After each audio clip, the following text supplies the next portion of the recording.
যুক্তরাষ্ট্র ও ইরানের চলমান যুদ্ধ অবসানে একটি সমঝোতার পথ খুঁজে বের করতে সক্রিয় ভূমিকা রাখার চেষ্টা করছে পাকিস্তান। তবে দুদেশের মধ্যে পরমাণু কর্মসূচি ও হরমুজ প্রণালী নিয়ন্ত্রণ ইস্যুতে এখনও মতবিরোধ ও পাল্টাপাল্টি বক্তব্য অব্যাহত রয়েছে। মূলত যুদ্ধ বন্ধের আলোচনা করতে ইরানের পররাষ্ট্রমন্ত্রী আব্বাস আরাকচির সঙ্গে বৈঠক করেছেন পাকিস্তানের স্বরাষ্ট্রমন্ত্রী সৈয়দ মহসিন নাকভি। ইরানের কাছে যুক্তরাষ্ট্রের সর্বশেষ বার্তা পৌঁছে দেওয়ার মাত্র দুদিন পর শুক্রবার তেহরানে এই বৈঠক অনুষ্ঠিত হয় বলে ইরানের আধা সরকারি সংবাদ সংস্থা তাসনিম নিউজ এক প্রতিবেদনে এ তথ্য নিশ্চিত করেছে।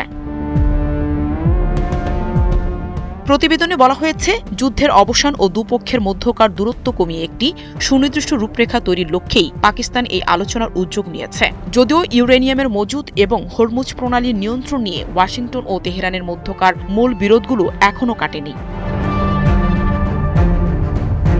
এদিকে মার্কিন পররাষ্ট্রমন্ত্রী মার্কো রুবিও গত বৃহস্পতিবার সাংবাদিকদের বলেন, আলোচনায় বেশ কিছু ভালো লক্ষণ দেখা গেছে। তবে তেহরান হরমুজ প্রণালীতে কোনো ধরনের টোল আরোপের চেষ্টা করলে কোনো সমাধান সম্ভব নয়।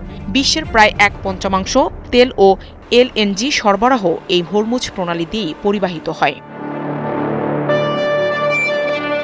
যুদ্ধ শুরুর পর থেকে এই আন্তর্জাতিক জলপথ দিয়ে অধিকাংশ জাহাজ চলাচল বন্ধ করে দিয়েছে। অপরদিকে মার্কিন প্রেসিডেন্ট ডোনাল্ড ট্রাম্প বলেছেন, যুক্তরাষ্ট্র শেষ পর্যন্ত ইরানের উচ্চমাত্রায় সমৃদ্ধ ইউরেনিয়ামের মজুত নিজেদের নিয়ন্ত্রণে নেবে। যদিও তেহরানের দাবি, পারমাণবিক কর্মসূচি পুরোপুরি শান্তিপূর্ণ উদ্দেশ্যেই পরিচালিত হচ্ছে। অন্যদিকে ইরানের দুটি ঊর্ধ্বতন সূত্র রয়টার্সকে জানায়, দেশটির সর্বোচ্চ নেতা মুস্তফা খামিনি এক নির্দেশনায় জানিয়েছেন, ইউরেনিয়াম কোনোভাবেই দেশের বাইরে যাবে না।